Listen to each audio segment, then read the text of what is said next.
Assalamualaikum warahmatullahi wabarakatuh. Perkenalkan, nama saya Saleha.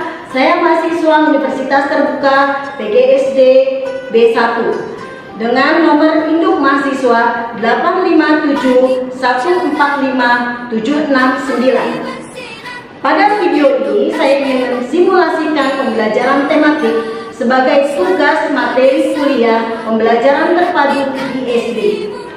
Kelasmu menantikan kami, guruku tersayang, guru tercinta. Tanpamu apa jadinya aku? Tak bisa baca tulis, mengerti banyak hal. Guruku, terima kasihku. Nyatanya diriku kadang buatmu marah, namun segala maaf kau berikan.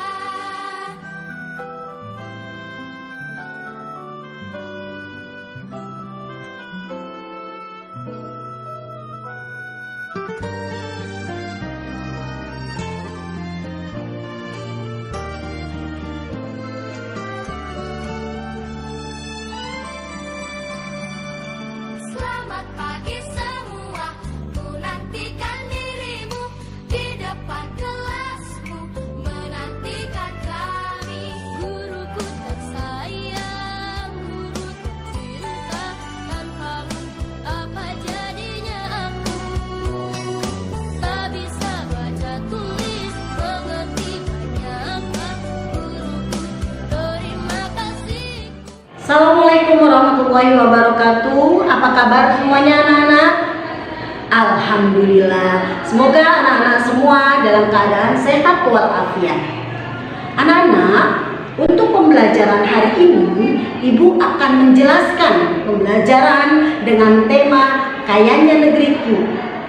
Dan subtema pertama, kekayaan sumber energi di Indonesia. Namun sebelum mulai belajar, mari kita sama-sama berdoa terlebih dahulu. Bismillahirrahmanirrahim.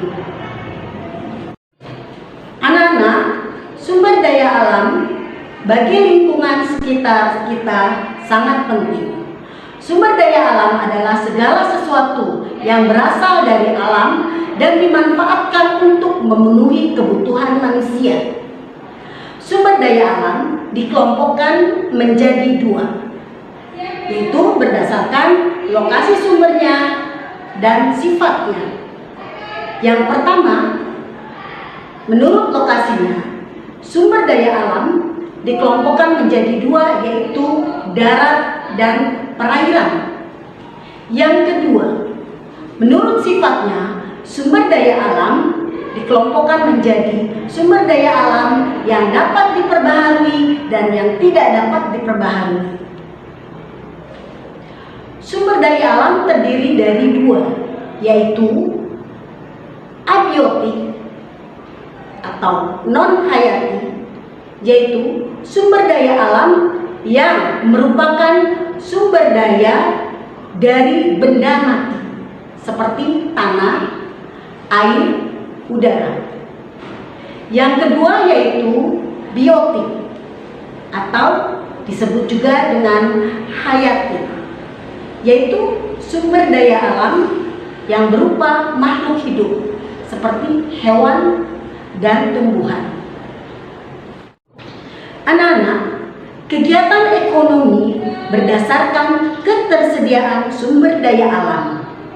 Perbedaan kegiatan ekonomi masyarakat berdasarkan kondisi dan letak tinggalnya merupakan karakteristik antar ruang. Misalnya, masyarakat yang tinggal di sekitar pantai biasanya berprofesi sebagai nelayan, petani kelapa, atau penjaga pantai. Sumber daya alam dapat dijadikan sumber energi yang dapat dimanfaatkan oleh manusia. Anak-anak, tadi dikatakan bahwa sumber energi ada dua, yaitu sumber energi yang dapat diperbaharui dan sumber energi yang tidak dapat diperbaharui. Sumber energi yang dapat diperbaharui merupakan sumber energi yang tidak habis dipakai. atau digunakan terus-menerus. Sumber energi yang tidak dapat diperbaharui merupakan sumber energi yang habis dipakai atau jika digunakan terus-menerus akan habis.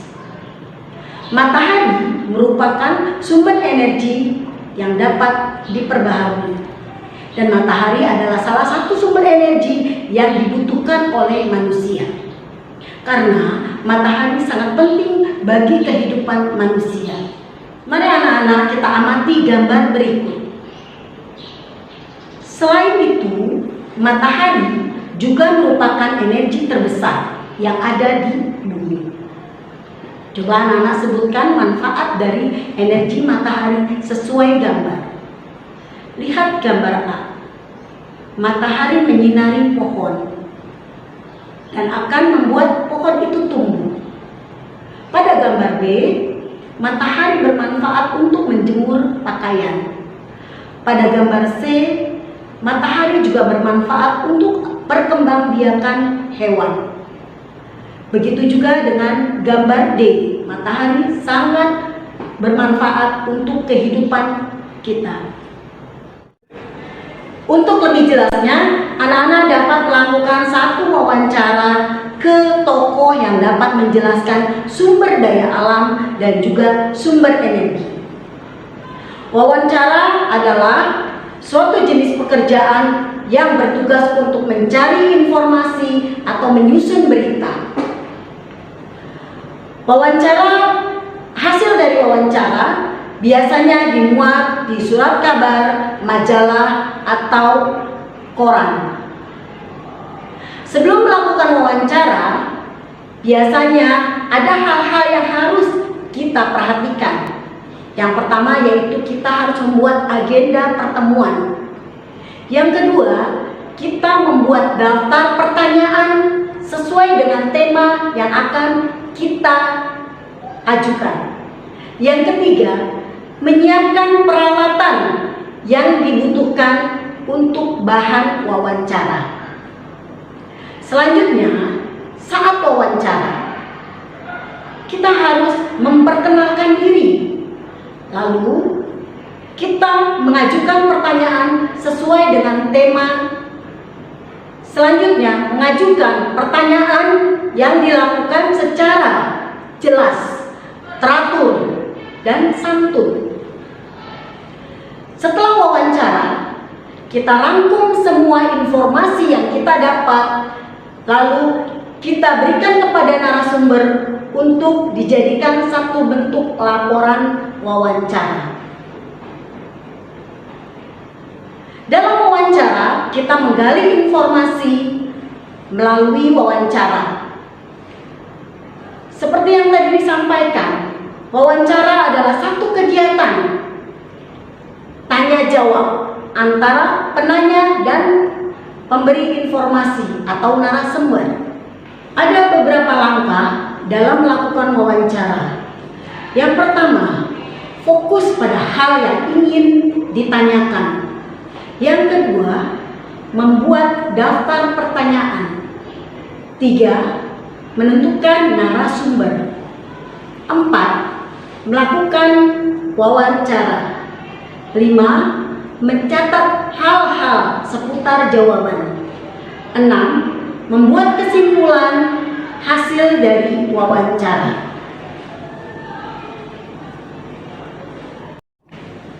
Ada hal-hal yang perlu diperhatikan saat wawancara. Saat melakukan wawancara dengan seorang narasumber, kita perlu memperhatikan bagaimana sikap kita, sopan santun kita, dan tutur kata kita. Selain itu, saat kita memilih narasumber, harus disesuaikan dengan bidang atau keahlian narasumber. Jika wawancara yang dilakukan adalah tentang bidang pemanfaatan sumber energi di bidang pertanian, maka narasumber yang dapat ditemukan adalah seorang petani. Selanjutnya, anak-anak, bagaimana sih menyusun pertanyaan wawancara berdasarkan teks berita. Salah satu langkah untuk melakukan wawancara adalah mempersiapkan pertanyaan untuk narasumber. Gunanya adalah untuk membantu menentukan narasumber dan pertanyaan yang tepat. Anak-anak dapat membaca suatu teks berita yang sesuai dengan topik atau tema yang akan diwawancarai. Nah, anak-anak, sebelum menutup pembelajaran hari ini, mari kita review pembelajaran kita hari ini. Apa saja pembelajaran kita hari ini? Oke, pembelajaran kita hari ini yaitu tentang 1. Sumber daya alam yang ada di sekitar kita. 2. Sumber energi dan manfaatnya bagi kehidupan manusia. 3. Bagaimana kita dapat melakukan wawancara dengan baik. Demikianlah pembelajaran hari ini. Sampai jumpa pada pembelajaran berikutnya. Mari kita tutup pembelajaran ini dengan membaca doa bersama. Wassalamualaikum warahmatullahi wabarakatuh.